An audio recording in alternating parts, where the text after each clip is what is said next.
ಇಟ್ನಲ್ ಅವರೇ, ಇವತ್ತಿನ ಬೆಳವಣಿಗೆ ನೋಡ್ತಾ ಇದ್ರೆ ಒಂದು ತಿಂಗಳು ಕಳೆದು ಸುಮಾರು 32 ದಿನಗಳನ್ನ ದಾಟಿ ಯುದ್ಧ ಮುಂದೆ ಹೋಗ್ತಿದೆ.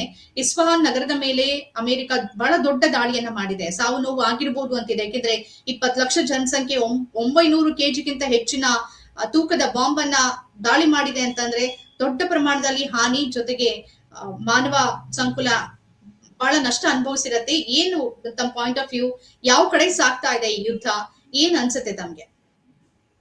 ಈ ಟ್ರಂಪ್ ತರದ ಹುಚ್ಚು ದೊರೆಗೆ ಒಂದು ರೀತಿಯ ಹಠಕ್ಕೆ ಬಿದ್ದು ಬಿಟ್ರೆ ಏನೇನು ಆಗಬಾರದು ಅದೆಲ್ಲ ಆಗುತ್ತೆ. ಈಗ ನೋಡಿ, 3 ದಿನಗಳಲ್ಲಿ ಯುದ್ಧ ಮುಗಿತದೆ ಅಂತ ಹೇಳಿದ್ರು ಟ್ರಂಪ್ ಅವರು. ಅವ್ರ ತಲೆಯಲ್ಲಿ ಇದ್ದಿದ್ದು ತಮ್ಮ ವೆನೆಜುವೆಲಾನಲ್ಲಿ ಹೇಗೆ ತಾನು ಒಂದು ರಾತ್ರಿ ಏನೋ ಒಂದು ರಾಜಕೀಯ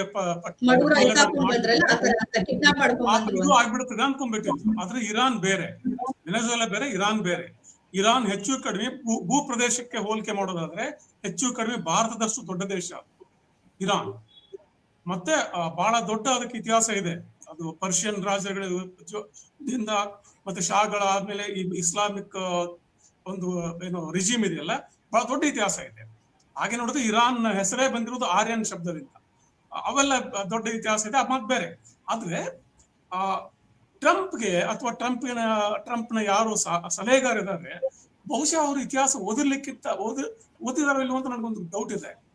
ವಿಯೆಟ್ನಾಂ ಅಂತ ಒಂದು ಸಣ್ಣ ದೇಶ. ವಿಯೆಟ್ನಾಂ ಕರ್ನಾಟಕದ ಒಂದು ಡಬಲ್ ದ ಕರ್ನಾಟಕ ಸೈಜ್ ಇರ್ಬೋದೇನೋ. ಅಂತ ದೇಶವನ್ನ ಇವರು 20 ವರ್ಷ ಯುದ್ಧ ಮಾಡಿ ನಮ್ ಕೈಲಿ ಆಗೋದಿಲ್ಲ ಅಂತ ವಾಪಸ್ ಬಂದಿದ್ದಾರೆ. ಕಾಲಘಟ್ಟ ಬೇರೆ ಮತ್ತು ಅಲ್ಲಿನ ವಿಯೆಟ್ನಾಂನಲ್ಲಿ ಒಂದ್ ರೀತಿ ಗೆರಿಲ್ಲಾ ಮಾದರಿ ಅವರು ಅರ್ಥವೇ ಆಗ್ಲಿಲ್ಲ. ಆದ್ರೆ ಇರಾನ್ ಸ್ಥಿತಿ ಬೇರೆ ಇದೆ.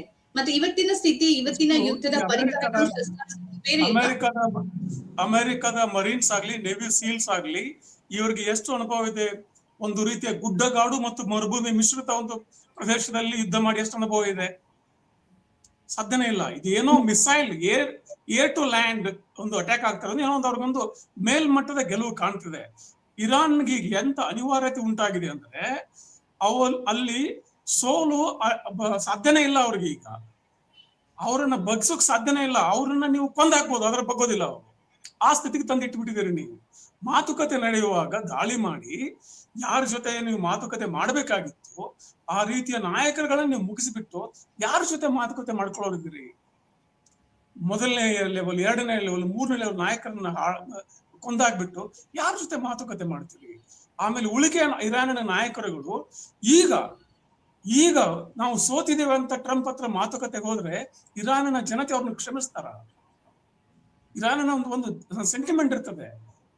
It's also political thing. ಸಾಧ್ಯ ಆಗುದಿಲ್ಲ. ಈಗ ಅದಕ್ಕೆ ಈ ನಡುವೆ ಇನ್ನೊಂದು ಆತಂಕ ಮೂಡಿರೋದೇನು ಅಂತಂದ್ರೆ, ವಿಶ್ವಸಂಸ್ಥೆಯಿಂದ ಒಬ್ಬರು ವ್ಯಕ್ತಿ, ಅಲ್ಲಿನ ಪ್ರತಿನಿಧಿ ಹೊರಗಡೆ ಬಂದಿದ್ದಾರೆ. ಅವರ ಹೆಸರನ್ನ ನಾನು ಈ ಕ್ಷಣಕ್ಕೆ ಮರೆತೆ. ಅವರೇನು ಅಂದ್ರೆ ಅವರ ರಾಜೀನಾಮೆ ಪತ್ರದಲ್ಲಿ ಉಲ್ಲೇಖ ಮಾಡಿದ್ದಾರೆ, ಪರಮಾಣು ಅಸ್ತ್ರವನ್ನ ಇರಾನ್ ಮೇಲೆ ಪ್ರಯೋಗಿಸೋದಕ್ಕೆ ವಿಶ್ವಸಂಸ್ಥೆ ಚಿಂತನೆ ನಡೆಸ್ತಾ ಇದೆ. ಅಮೆರಿಕದ ಪರವಾಗಿ ಲಾಬಿಗೆ ಇಲ್ಲಿನ ಅಧಿಕಾರಿಗಳು ಕೆಲಸ ಮಾಡ್ತಿದ್ದಾರೆ.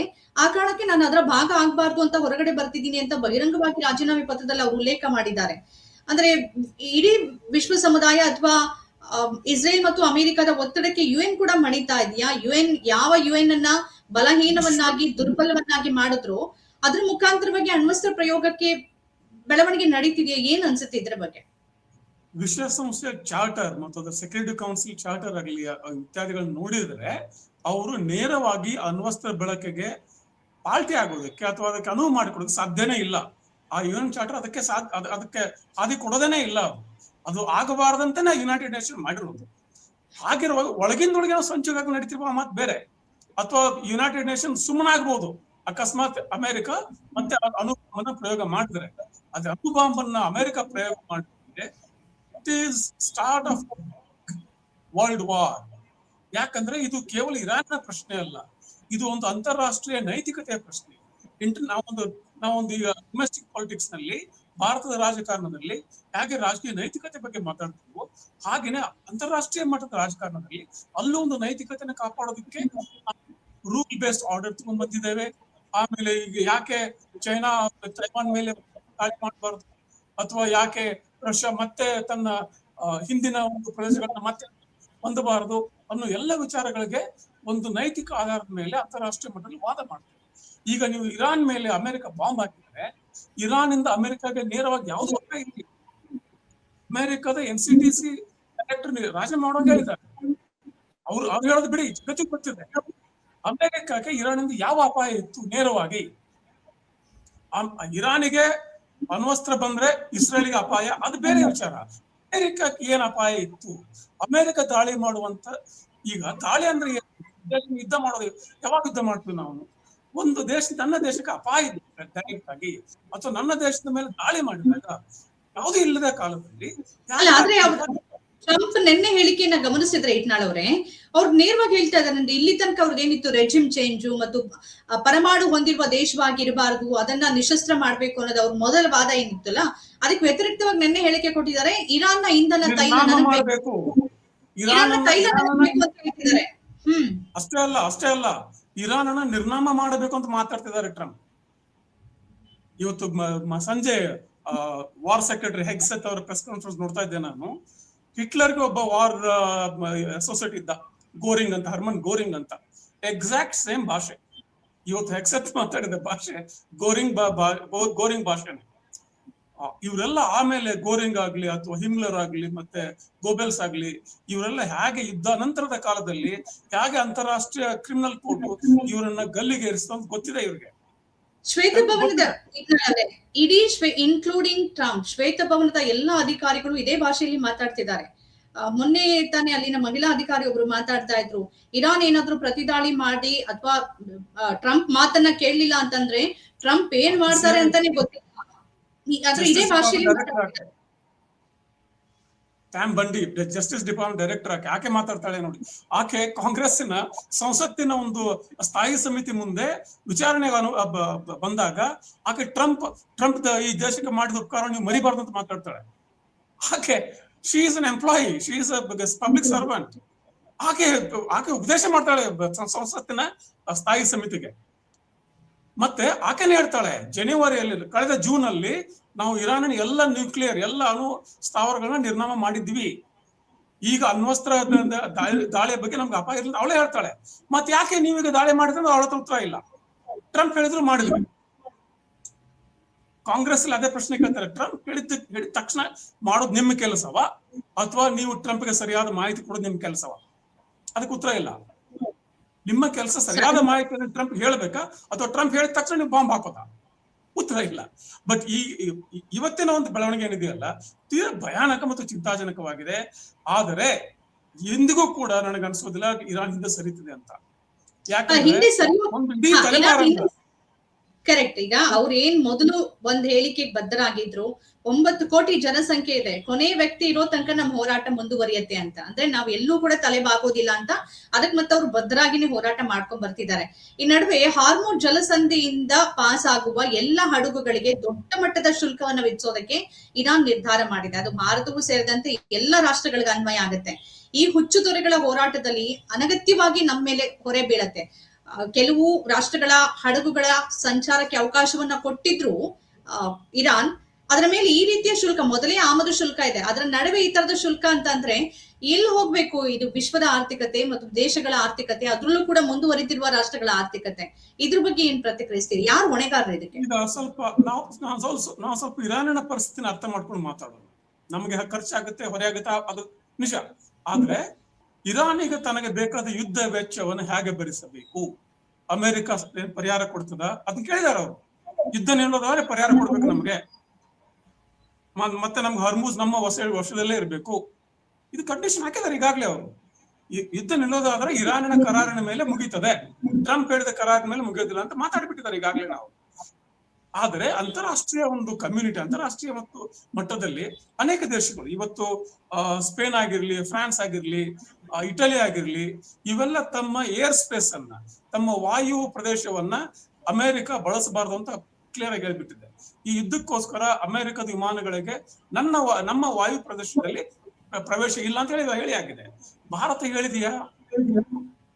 ಭಾರತ ಅಕಸ್ಮಾತ್ ಅಮೆರಿಕದ ವಿಮಾನಗಳು ಭಾರತಕ್ಕೆ ಬಂದ್ರೆ ಅವುಗಳಿಗೆ ಇಂಧನವನ್ನು ಪೂರೈಸಬೇಕು ಅಂತ ಕರಾರು ಮಾಡ್ಕೊಂಡಿದ್ದಾರೆ. ಅವ್ರು ಕರಾರ್ ಮಾಡ್ಕೊಂಡಿದ್ದಾರೆ. ಹೌದು, ಇಂಧನ ಮತ್ತು ಅವರ ಅವ್ರ ಬಗ್ಗೆ ಎಲ್ಲ ಇಂಧನ ಮತ್ತು ಸೈನಿಕರಿಗೆ ಅವ್ರಿಗೆ ಬೇಕಾದ ಎಲ್ಲ ಸವಲತ್ತುಗಳನ್ನು ಕೊಡ್ತೀವಿ ಅಂತ. ಅವ್ರಿಗೆ ಕರೆಕ್ಟ್. ಶುಶ್ರೂಷೆ ಆರೈಕೆ ಮಾಡಿ ಅವ್ರಿಗೆ ಪೆಟ್ರೋಲ್ ಡೀಸೆಲ್ ಹಾಕಿ ಮತ್ತೆ ಕಳಿಸ್ಬೇಕು ಅಂತ ಕರಾರು ಮಾಡ್ಕೊಂಡಿದ್ದಾರೆ. ನೀವು ಯಾವ ಮುಖದಿಂದ ಇರಾನ್ ಅನ್ನು ಎದುರಿಸ್ತೀರಿ? ಇರಾನ್ ಯಾಕೆ ನಿಮ್ಮ ಮೇಲೆ ತೆರಿಗೆ ಹಾಕಬಾರ್ದು? ಈಗ ನೀವು ಹೋಗಿ ನೆತನ್ಯಾಹು ಜೊತೆ ನಿಂತು ಫೋಟೋ ತೆಗೆಸ್ಕೊಂಡ್ ಬಂದ್ರಿ. ಈ ಒಂದು ಪ್ರಶ್ನೆ ಕೇಳಕ್ ಆಗ್ಲಿಲ್ಲ ಮೋದಿ ಅವರಿಗೆ.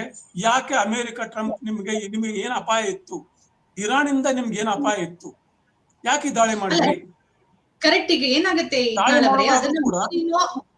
ಅದನ್ನ ಮೋದಿನೋ ಬಿಜೆಪಿಯವರು ಅಥವಾ ಅವರ ಭಕ್ತರು ಮಾತ್ರ ಅನುಭವಿಸೋದಿಲ್ಲ. ಇಡೀ ದೇಶದ 140 ಕೋಟಿ ಜನ ಕೂಡ ಈ ಬರ್ಡನ್ ಅನ್ನ ಹಾಕೋಬೇಕಾಗತ್ತಲ್ಲ, ಒಂದ್ ವೇಳೆ ಏನಾದ್ರು ಬೆಲೆ ಹೆಚ್ಚಳ ಆಯ್ತು ಅಂತಂದ್ರೆ. ಇವ್ರು ಮಾಡಿದಾರೆ. ಮಂಜುಳಾ, ದುರಂತ ಏನಂದ್ರೆ ಮೋದಿ ಅವರು ಬಿಜೆಪಿ ಪ್ರಧಾನಮಂತ್ರಿ ಅಲ್ಲ, ಇಡೀ ದೇಶದ ಪ್ರಧಾನಮಂತ್ರಿ. ಇಡೀ ದೇಶದ ಪ್ರಧಾನಮಂತ್ರಿ ಅಲ್ವಾ? ಡಿಮಾನಿಟೇಷನ್ ಆದಾಗ ಇಡೀ ದೇಶನೇ ಅನುಭವಿಸುತ್ತಲ್ವಾ? ಕೋವಿಡ್ ಆದಾಗ ಇಡೀ ದೇಶನ ಅನುಭವಿಸುತ್ತಲ್ವಾ? So I don't know this. ಆದ್ರೆ ಮುಂದಿನ ದಿನಗಳಲ್ಲಿ ಇರಾನ್ ತನ್ನ ಜೊತೆಗೆ ಯಾರ್ಯಾರು ಚೆನ್ನಾಗಿದ್ರು ಅಥವಾ ಒಂದು ನ್ಯಾಯಯುತವಾಗಿ ಮಾತಾಡಿದ್ರು, ಈಗ ಹೇಳಿದ್ನಲ್ಲ, ಫ್ರಾನ್ಸ್ ಆಗ್ಲಿ, ಇಟಲಿ ಆಗ್ಲಿ, ಸ್ಪೇನ್ ಆಗ್ಲಿ, ಈ ದೇಶಗಳಿಗೆ ರಿಯಾಯಿತಿ ಕೊಡಬಹುದು. ರಷ್ಯಾ ಚೆನ್ನಾಗಿ ರಿಯಾಯಿತಿ ಕೊಡಬಹುದು. ಇಂಡಿಯಾಕ್ಕೆ ಕೊಡೋದಿಲ್ಲ ಗೊತ್ತಿಲ್ಲ ನನಗೆ. ಗೊತ್ತಿಲ್ಲ. ಇರಾನ್ ಈಗ ಕೆಲವು ಮೊನ್ನೆ ಮಿಸೈಲ್ ಗಳ ಮೇಲೆ ಭಾರತಕ್ಕೂ ಧನ್ಯವಾದ ತಿಳಿಸಿದೆ ಅಂತಂದ್ರೆ ಇಲ್ಲಿನ ಒಂದು ವರ್ಗದ ಅಭಿಪ್ರಾಯವನ್ನ ಭಾರತದ ದೀರ್ಘಕಾಲೀನ ಸಂಬಂಧ ಇರಾನ್ ಗಮನಿಸಿರ್ತದೆ. ಇರಾನ್ ಅಲ್ಲಿ, ಇಂಡಿಯಾದಲ್ಲಿ ಇರಾನಿನ ಮತ್ತು ನಾಗರಿಕತೆ ಮಟ್ಟದಲ್ಲಿ ಒಂದು ಸಂಬಂಧ ಇದೆ. ಸಿವಿಲೈಸೇಷನಲ್ ಕನೆಕ್ಷನ್ ಅಂತ ನಾನು ಅದಕ್ಕೆ. ಇರಾನ್ ಮತ್ತು ಇಂಡಿಯಾದ ಮಧ್ಯೆ ಸಿವಿಲೈಸೇಷನಲ್ ಕನೆಕ್ಷನ್ ಇದೆ. ಇರಾನ್ ಇಂದನೇ ನಮ್ಮ ದೇಶಕ್ಕೆ ಹಿಂದೂಸ್ತಾನ್ ಅಂತ ಹೆಸರು ಬಂದಿರೋದು, ಹಿಂದೂ ಅನ್ನೋ ಕಲ್ಪನೆ ಬಂದಿರೋದು. ಸಿಂಧು ನದಿ ಆಚೆ ಹಿಂದೂ, ಯಾಕಂದ್ರೆ ಪರ್ಷಿಯನ್ ಭಾಷೆಯಲ್ಲಿ ಸ ಇಲ್ಲ, ಹ ಇದೆ. ಅದಕ್ಕೋಸ್ಕರ ಅದೆಲ್ಲ ಅವ್ರಿಗೆ ಗೊತ್ತಿದೆ. ಮತ್ತು ಇರಾನಿನ ಕೆಲವು ಚಿತ್ರ ನಿರ್ದೇಶಕ ನಾನು ಅವಾಗ ಮಾತಾಡ್ಸಿರ್ತೇನೆ. ಇಲ್ಲಿ ಬೆಂಗಳೂರು ಸಿನಿಮಾ ಫೆಸ್ಟಿವಲ್ ಬಂದಿದ್ದಾಗ ಅವ್ರ ಫೇವರೇಟ್ ಸಿನಿಮಾ ಇವತ್ತಿಗೂ ಕೂಡ ಶೋಲೆ ಹಾಡುಗಳನ್ನ ಹೇಳ್ತಾರೆ ಅವರು. ಹೌದೌದು, ಆ ರೀತಿ ಒಂದು ಗೊತ್ತಿದೆ ಅವ್ರಿಗೆ. ಇರಾನ್ಗೆ ಗೊತ್ತಿದೆ ಇಂಡಿಯಾದಲ್ಲಿ ಒಂದು ವರ್ಗ, ಸಣ್ಣ ವರ್ಗ ಅಲ್ಲ, ಒಂದು ಸೈಜೇಬಲ್ ಸಬ್ಸ್ಟಾನ್ಷಿಯಲ್ ಒಂದು ಸಮುದಾಯ, ಒಂದು ವರ್ಗ ಅವರ ಪರವಾಗಿದೆ ಅಂತ ಗೊತ್ತಿದೆ ಅವ್ರಿಗೆ. ಅದಕ್ಕೋಸ್ಕರ ರಿಯಾಯಿತಿ ತೋರಿಸ್ತಾರಲ್ಲ. ಮುಂದಿನ ಮಾತು, ಸದ್ಯಕ್ಕಂತೂ ತೆರಿಗೆ ಕೊಡಬೇಕು. It is a developing story. ಆದ್ರೆ ಈ ಟ್ರಂಪ್ನ ಹುಚ್ಚಾಟಕ್ಕೆ ನಾವು ಭಾರತದ ಬಗ್ಗೆ ಮಾತಾಡಿದ್ವಿ, ಹಾಗೆ ನಮಗೆ ಹೊರೆಯಾಗಿದೆ ಅಂತ. ಟ್ರಂಪ್ನ ಹುಚ್ಚಾಟಕ್ಕೆ ಅಮೆರಿಕಕ್ಕೆ ಕಡಿಮೆ ಹೊರೆಯಾಗಿದೆಯಾ? ಅಲ್ಲಿನ ಪೆಟ್ರೋಲ್ ಡೀಸೆಲ್ ಬೆಲೆ 3 ಪಟ್ಟು ಜಾಸ್ತಿ ಆಗಿದೆ. ಅಲ್ಲಿಯೇ ವಿರೋಧ ವ್ಯಕ್ತಪಡಿಸ್ತಾ ಇದ್ದಾರೆ ಜನ, ಅಲ್ಲಿಯೇ ಪ್ರೊಟೆಸ್ಟ್ ಮಾಡಿದ್ರೆ, ಅಲ್ಲೇ ಧರಣಿ ಕೂತ್ಕೋತಿದ್ದಾರೆ. ಕರೆಕ್ಟ್. ಅಲ್ಲಿ ಒಂದು 80 ಲಕ್ಷ ಜನ ನೋ ಕಿಂಗ್ಸ್ ಅಂತ, ನಮ್ ಪ್ರಜಾಪ್ರಭುತ್ವ ಮುಖ್ಯ, ಸಂವಿಧಾನ ಮುಖ್ಯ, ಕಿಂಗ್ಸ್ ಅಲ್ಲ ಅಂತ ಹೊರಗಡೆ ಬಂದಿದ್ದಾರೆ. ಅಟ್ ಲೀಸ್ಟ್ ಅಷ್ಟು ಪ್ರಜ್ಞೆ ಅವರೇ ಆರಿಸಿದ ದೊರೆ. ಅಮೆರಿಕದ ಜನಸಂಖ್ಯೆ ಮಟ್ಟಿಗೆ 80 ಲಕ್ಷ ಸಣ್ಣ ಸಂಖ್ಯೆ ಅಲ್ಲ. ಅಮೆರಿಕ ಜನಸಂಖ್ಯೆ 30-35 ಕೋಟಿ ಅಷ್ಟೇ. ಅಲ್ಲಿ 80 ಲಕ್ಷ ಜನ ಹೊರಗಡೆ ಬಂದಿದ್ದಾರೆ ಅಂದ್ರೆ ದೊಡ್ಡ ಪ್ರಮಾಣದ ಪ್ರತಿಭಟನೆ. ಹೀಗಿರುವಾಗ ಟ್ರಂಪ್ಗೆ ಒಂದು ಭಯ ಇದೆ. ಯಾಕೆ ಈ ತರ ಹುಚ್ಚು ದೊರೆಗಳಿಗೆ ಈ ತರ ಯಾಕೆ ತಲೆಗೆ ರೋಗ ಹೋಗ್ಬಿಡ್ತದೆ ಅಂದ್ರೆ, ಟ್ರಂಪ್ಗೆ ಈಗ ಹೆಂಗಾದ್ರೂ ಮಾಡಿ ತನ್ನ ಎಪ್ಸ್ಟೀನ್ ಪಾಪಗಳನ್ನ ಮರೆಮಾಚಬೇಕು, ಅಥವಾ ಅದಕ್ಕಿಂತ ದೊಡ್ಡದಾದ ಒಂದು ಕೆಲಸ ಮಾಡಿ ಅದನ್ನ ಕುಗ್ಗಿಸ್ಬೇಕು ಅಂತ ಒಂದು ತಲೆಯೇನೋ ಹೊಕ್ಕಬಿಟ್ಟಿದೆ. ಆದ್ರೆ ಅಮೆರಿಕದಲ್ಲಿ ಅನೇಕ ಕಾಮಿಡಿಯನ್ಸ್, ಕೆಲವು ನ್ಯೂಸ್ ರೀಡರ್ಸ್ಗಳು ಕೂಡ, ಅನೇಕ ಜನರು ಕೂಡ ಒಂದು ಹ್ಯಾಶ್ ಟ್ಯಾಗ್ ಶುರು ಮಾಡ್ಬಿಟ್ಟಿದ್ದಾರೆ ಟ್ವಿಟರ್, ಎಕ್ಸ್ ಅಲ್ಲಿ, ಮತ್ತೆ ಇವನು ಇನ್ಸ್ಟಾಗ್ರಾಮ್ ಅನೇಕ ಪೋಸ್ಟ್ ಹಾಕೋತಾರೆ, ವಿ ನೆವರ್ ಫರ್ಗೆಟ್ ಎಪ್ಸ್ಟೀನ್ ಅಂತ. ಈಗ ನಾವು ಅಂತ. ಹೌದು, ಅಲ್ಲ, ಅದ್ ಯಾವತ್ತು ಅಮೆರಿಕದಲ್ಲಿ ನೀವೇ ಒಂದ್ಸರಿ ಹೇಳಿದ್ದೀರಿ ಅಂತ ಅನ್ಸುತ್ತೆ. ಅದು ಎಷ್ಟೋ ವರ್ಷಗಳಿಗಾದ್ರೂ ಯಾವುದು ಅಲ್ಲಿ ಉಳಿಯೋದಿಲ್ಲ, ಎಲ್ಲವೂ ಹೊರಗಡೆ ಬಂದೇ ಬರುತ್ತೆ. ಅದಕ್ಕೊಂದು ಸಮಯ ಬೇಕಾಗುತ್ತೆ. ಈಗ ಆತಂಕ ಇರೋದೇನು ಅಂತಂದ್ರೆ, ಬಹಳ ದೊಡ್ಡ ಜನಪ್ರಿಯ ಅಧ್ಯಕ್ಷ ಆ ಕಾಲದಲ್ಲಿ. ವಾಟರ್ ಗೇಟ್ ಸ್ಕ್ಯಾಮ್ ಅಲ್ಲಿ ಎಲ್ಲ ಹೊರಗಡೆ ಬಂದ್ಬಿಟ್ಟು ಅವನ ಎಲ್ಲ ಅವ್ಯವಹಾರಗಳ ಹೊರಗಡೆ ಬಂದ್ಬಿಟ್ಟು ಒಂದೇ ಒಂದು. ಇವತ್ತಿಗೂ ಕೂಡ ಈ ಭಾರತದ ಪತ್ರಕರ್ತರು ಇಲ್ಲಿ ಏನೋ ಸ್ಕ್ಯಾಂಡಲ್ ಆದ್ರೂ ಕೂಡ ಅದಕ್ಕೊಂದು ಗೇಟ್ ಸೇರಿಸ್ತಾರೆ. ಕೋಲ್ ಗೇಟ್, ಮತ್ತೊಂದು ಗೇಟ್, ಇನ್ನೊಂದು ಗೇಟ್. ಅದು water gate, basically water gate scandal. Nixon ವಿಚಾರ ಅಂತ. ನಿಕ್ಸನ್ ಭಾರತದ ಒಂದು ಶಕ್ತಿ ಏನಂದ್ರೆ, ಅಂತ ನಿಕ್ಸನ್ಗೆ ಇಂದಿರಾ ಗಾಂಧಿ ವೈಟ್ ಹೌಸ್ ಅಲ್ಲಿ ಕೂರಿಸಿ ಅವನಿಗೆ ಹೋಗಯ್ಯ ನೀನೇನ್ ನನಗೆ ಹೇಳೋದು ಅಂತೇಳಿ ಎದ್ದು ಬಂದು ಬಾಂಗ್ಲಾದೇಶದಲ್ಲಿ ಸ್ಥಾಪನೆ ಮಾಡೋದು. ಅಷ್ಟು ತಾಕತ್ತಿತ್ತು. ಅವಾಗ ದೊಡ್ಡ ಸೈನ್ಯ ಇರ್ಲಿಲ್ಲ ನಮಗೆ, ಅವಾಗ ದೊಡ್ಡ ಸೈನ್ಯ ಇತ್ತು ನಮ್ಮ ಹತ್ರ. ಆದ್ರೂ ಕೂಡ ಗೆದ್ವಿ. ಅದಕ್ಕೆ ಹೇಳಿದ್ರಲ್ಲ ನೀವು, ಇರಾನ್ಗೆ ತೊಂದರೆ ಆಗಿದೆ ಹಾಗೆ ಅಂತ ಹೇಳಿ. ಕಷ್ಟದಲ್ಲಿ ಬರ್ತಾ ಅಥವಾ ಅವ್ರಿಗೆ ಸೈನ್ಯ ಇಲ್ಲ, ಸೈನ್ಯ ಮುಖ್ಯ ಅಲ್ಲ ಇದ್ದದಲ್ಲಿ ಆತ್ಮಸ್ಥೈರ್ಯ. ಅಲ್ಲ ಮತ್ತೆ ಅದವರಿಗೆ ಮತ್ತೆ ತುಂಬಾ ಬಹಳ ಇದೆ. ಈಗ 2-3 ದಿನಕ್ಕೆ ಯುದ್ಧ ಮುಗಿಯತ್ತೆ ಅಂತಿತ್ತು. ನಿಮ್ಗೆ ಗೊತ್ತು ಮಾಧ್ಯಮ ನಿರೂಪಣೆ ಹೇಗಿತ್ತು ಅಂತ, ಬೇರೆ ಬೇರೆಯವರ ಅಭಿಪ್ರಾಯ ಹೇಗಿತ್ತು ಅಂತ. ಇರಾನ್ ಅದೆಲ್ಲವನ್ನ ಪೂರ್ತಿ ಹೊಡೆದಾಕ್ಬಿಟ್ಟಿದೆ. ಇವನ್ ಸೈಬರ್ ದಾಳಿಯನ್ನು ಕೂಡ ಅಮೆರಿಕದ ಅಲ್ಲಿನ ಕಾಶ್ ಪಟೇಲ್ ಅವರ ವೈಯಕ್ತಿಕ ಇಮೇಲ್ ಹ್ಯಾಕ್ ಆಗಿದೆ ಅಂತಂದ್ರೆ ಯಾವ ಮಟ್ಟಿಗಿನ ದಾಳಿ ನಡೆಸ್ತಿದ್ದಾರೆ ಅಂತ ಯೋಚನೆ ಮಾಡ್ಬೇಕು ನಾವು. ಇನ್ನೊಂದು ಪ್ರಶ್ನೆ ನಿಮಗೆ ಕೇಳ್ಬೇಕು. ಪೆಂಟಗನ್ ಸರ್ವರ್ ಗಳನ್ನ ಹ್ಯಾಕ್ ಮಾಡ್ತಾರೆ ರಷ್ಯನ್ ಹ್ಯಾಕರ್ಸ್. ಮತ್ತೆ ಇವತ್ತು ಹೆಕ್ಸತ್ ಹೇಳ್ತಾರೆ, ಹೆಕ್ಸತ್ ವಾರ್ ಸೆಕ್ರೆಟರಿ, ಚೈನಾ ಮತ್ತು ರಷ್ಯಾ ಏನ್ ಮಾಡ್ತಾ ಇದೆ ತೆರೆಯಿಂದ ನಮ್ಗೆ ಗೊತ್ತಾಗಿದೆ, ಅದನ್ನ ನಾವು ನೋಡ್ಕೊಳ್ತೀವಿ ಅಂತ ಹೇಳ್ತಾರೆ ಇವತ್ತು ಹೆಕ್ಸತ್. ಇಷ್ಟು ಹೇಳಿ ಆದ್ಮೇಲೆ ಇವ್ರು ಹೆಚ್ಚು ಕಡಿಮೆ ನಾವು ಮಾಡಿದ್ರೆ ಚೈನಾ ಮತ್ತು ರಷ್ಯಾ ಮುಂದಕ್ಕೆ ಬರಕ್ ಸಾಧ್ಯ ಇಲ್ವಾ? ಅವ್ರು ಮುನ್ನೆಲೆ ಬಂದ್ಬಿಡ್ತಾರೆ. ಅವರು ಆಕ್ಚುಲಿ ಈ ಇಡೀ ಯುದ್ಧದಲ್ಲಿ ಲಾಭ ಮಾಡ್ಕೊಳ್ತಾ ಇರೋದು ರಷ್ಯಾ ಮಾತ್ರ. ಇವತ್ತು ರಷ್ಯನ್ ಆಯಿಲ್ ಮಾರ್ಕೆಟ್ ತುಂಬಾ ಬೆಳೀತಾ ಇದೆ. ಯಾಕಂದ್ರೆ ಇಲ್ಲಿ ಮಾರ್ಕೆಟ್ ಕಡಿಮೆ ಆಯ್ತಲ್ಲ, ರಷ್ಯನ್ ಆಯಿಲ್ ಮಾರ್ಕೆಟ್ ಬೆಳೀತಾ ಇದೆ. ಆದ್ರೆ ರಷ್ಯಾ ಒಂದು ಬಹಳ ಪ್ರಮುಖವಾದ ನಿರ್ಧಾರ ತಗೊಂಡಿದೆ. ನಾಳೆಯಿಂದ 1 ತಿಂಗಳ ಕಾಲ ಅದು ಅಂತಾರಾಷ್ಟ್ರೀಯವಾಗಿ ತೈಲವನ್ನ ಮಾರೋದಿಲ್ಲ, ನಿಲ್ಸ್ಬಿಡ್ತೀನಿ ಅಂತ ಹೇಳ್ತಾ ಇದೆ. ಇದು ಇರಾನ್ಗೆ ಪೂರಕವಾಗಬಹುದು. ಇರಾನ್ ನಲ್ಲಿ ನಡೀತಿರೋ ಬೆಳವಣಿಗೆ, ಒಂದ್ ಕಡೆ ಅವರು ಶುಲ್ಕ ವಿಧಿಸ್ತಿದ್ದಾರೆ, ಇನ್ನೊಂದ್ ಕಡೆ ರಷ್ಯಾ 1 ತಿಂಗಳು ನಾನು ತೈಲ ಪೂರೈಕೆ ಮಾಡೋದಿಲ್ಲ ಅಂತ ಕೂತಿದೆಯಲ್ಲ, ಇದು ಸಹಜವಾಗಿ ಅಂತಾರಾಷ್ಟ್ರೀಯ ಸಮುದಾಯದ ಮೇಲೆ ದೊಡ್ಡ ಒತ್ತಡವನ್ನ ಎಲ್ಲ ದೇಶಗಳ ಮೇಲೆ ಬೀರುತ್ತಾ? ಭಾರತಕ್ಕೆ ಕಷ್ಟ ಆಗುತ್ತೆ, ತೊಂದರೆ ಆಗುತ್ತೆ ನಿಜ. ಆದ್ರೆ ಅಮೆರಿಕದ ಎಕಾನಮಿ ನಿಂತೋಗ್ಬಿಡ್ತದೆ. ರಷ್ಯಾ ಮತ್ತು ಈಗ ಇರಾನ್ ಇಬ್ರು ಸೇರ್ಕೊಂಡು ಆಯಿಲ್ ಟ್ರೇಡಿಂಗ್ ನಿಲ್ಲಿಸ್ಬಿಟ್ರೆ ಮುಗಿದ ಅಮೆರಿಕದ ಎಕಾನಮಿ ನಿಂತೋಗ್ಬಿಡ್ತದೆ. ಆಮೇಲೆ ಅಮೆರಿಕದಲ್ಲಿ ಈಗೇನು ಆಂಟಿ ಟ್ರಂಪ್ ಸೆಂಟಿಮೆಂಟ್ ಇದೆ ಅಲ್ಲ, ಅದು ಇನ್ನೂ ಹೆಚ್ಚಾಗುತ್ತೆ, ಇನ್ನು ಬಹಳ ದೊಡ್ಡ ಮಟ್ಟದಲ್ಲಿ ಹೆಚ್ಚಾಗುತ್ತೆ. ಅದ್ರ ಜೊತೆಗೇನೆ ಇರಾನ್ಗೆ ಇಂಟೆಲಿಜೆನ್ಸ್ ಇನ್ಪುಟ್ಗಳನ್ನ ಅವರ KGB ಮೂಲಕ ಅಮೆರಿಕದ ಮತ್ತು ಇಸ್ರೇಲಿನ ಆಯಕಟ್ಟಿನ ನೆಲೆಗಳು ಎಲ್ಲಿ ಹೇಗಿದ್ದಾವೆ ಅಂತ ಮಾಹಿತಿಯನ್ನ ಕೊಡ್ತಾ ಇರೋದು ರಷ್ಯಾ. ಅದೇನು ಅಂತ ಗುಟ್ಟಿನ ವಿಚಾರ ಅಲ್ಲ.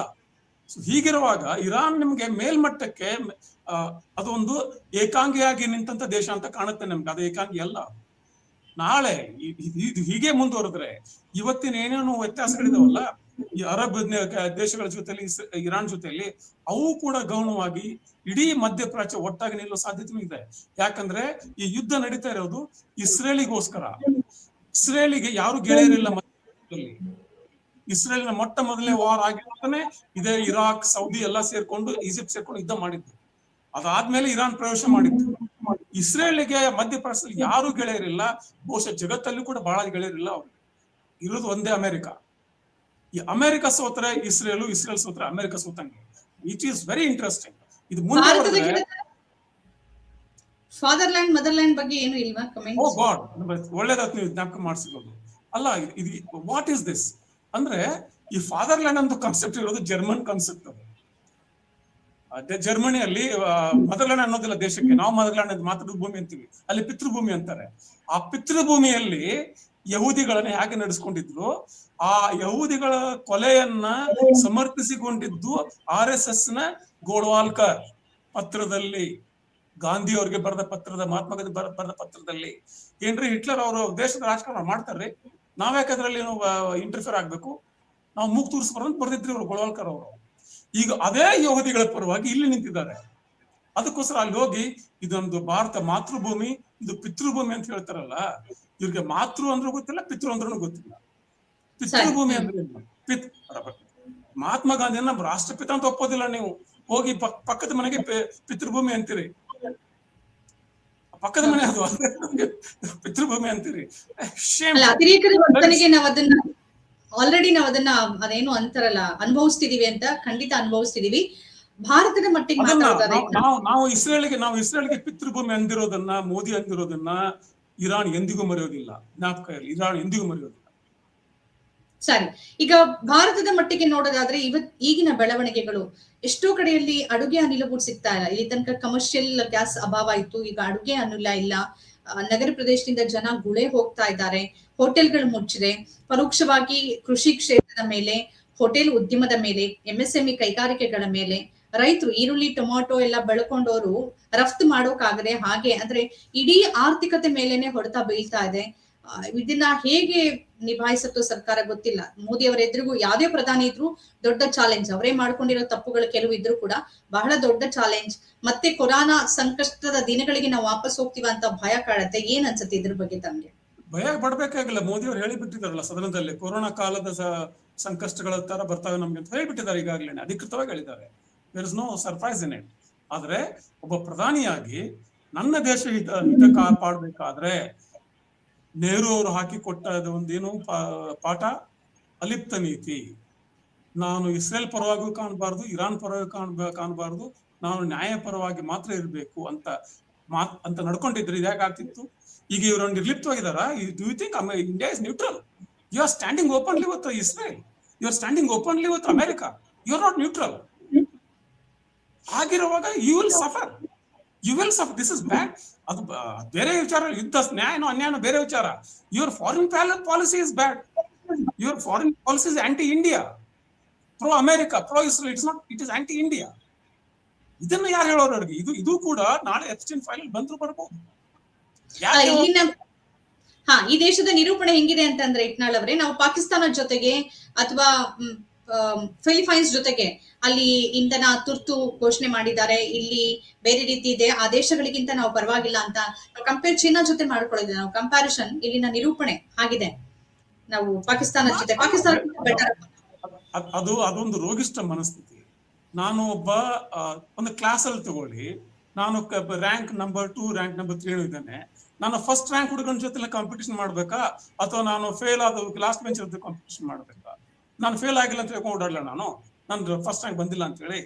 That is non sense. ಆದ್ರೂ ಕೂಡ ಹೇಳಿದ್ನಲ್ಲ, ಈಗ ನನ್ನ ಈ ರಾಜಕೀಯ ಪಕ್ಷಕ್ಕೆ, ಬಿಜೆಪಿನ ರಾಜಕೀಯ ಪಕ್ಷಕ್ಕೆ, ಸಂಘ ಪರಿವಾರಕ್ಕೆ ಮತ್ತು ಮೋದಿಗೆ ಭಾರತಕ್ಕೆ ಏನು ಬೇಕು ಅನ್ನೋದು ಗೊತ್ತಿಲ್ಲ. Clearly they don't know. They are simply acting under instructions of America. Instruction ಅಮೆರಿಕಾದ ಮಾತಾಡ್ತಿದ್ದಾರೆ ಅವರು. ಓಪನ್ ಆಗಿ ಹೋಗಿ ಸಂಸತ್ತಿನಲ್ಲಿ ನಿಂತು ಹೇಳ್ತಾರೆ this is my father land ಅಂತ. ಅದಕ್ಕಿಂತ ನಿಮ್ಮ ಪಾರ್ಟಿಸನ್ ಒಂದು ಏಕಪಕ್ಷೀಯ ನಿಲುವು ಬೇಕಾಗುತ್ತಾ? ಮತ್ತೆ ಹೇಳ್ತೀರಿ ನಾವು ನ್ಯೂಟ್ರಲ್ ಆಗಿದ್ದೀವಿ ಅಂತ. ಹೆಂಗೆ ನ್ಯೂಟ್ರಲ್ ಆಗಿದ್ದೀರಿ ನೀವು? ಪಾಕಿಸ್ತಾನ, ಬಾಂಗ್ಲಾದೇಶ, ನಾಳೆ ಇನ್ನೊಂದು ಯಾವ ಇಥಿಯೋಪಿಯಾ ಜೊತೆ ಕಂಪೇರ್ ಮಾಡ್ಕೊಳ್ಳಿ, ಯಾರು ಬೇಡ ಅಂತಾರೆ? ಕಂಪೇರ್ ಮಾಡ್ಕೊಳ್ಳೋದಕ್ಕೇನು?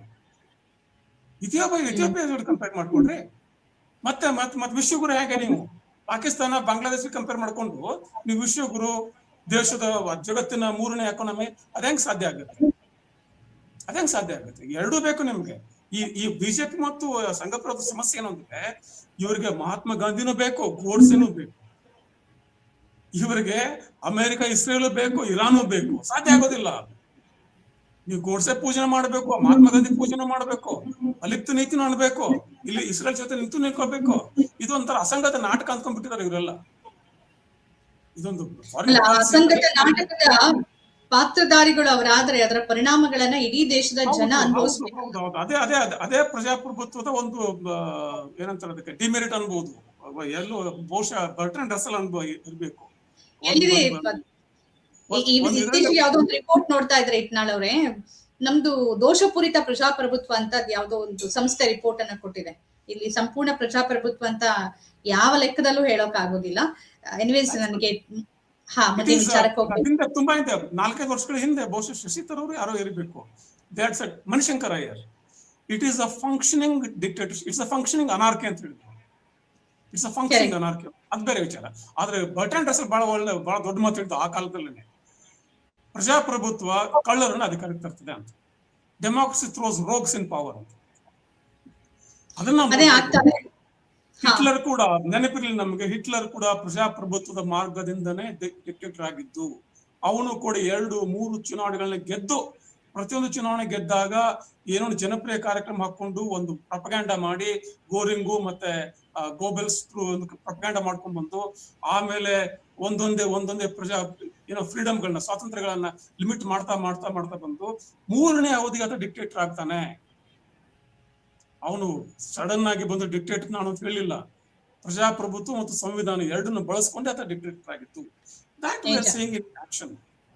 ಎಸ್ ಇಟ್ನಾಳ್ ಅವರು ಇಷ್ಟೊತ್ತು ಈ ವಿಚಾರದ ಬಗ್ಗೆ ತಮ್ಮ ಪಾಯಿಂಟ್ ಆಫ್ ವ್ಯೂ ನಮ್ಮ ಜೊತೆಗೆ ಹಂಚ್ಕೊಂಡ್ರಿ. ಧನ್ಯವಾದಗಳು ನಿಮ್ಗೆ. ನಮಸ್ಕಾರ. Thank you.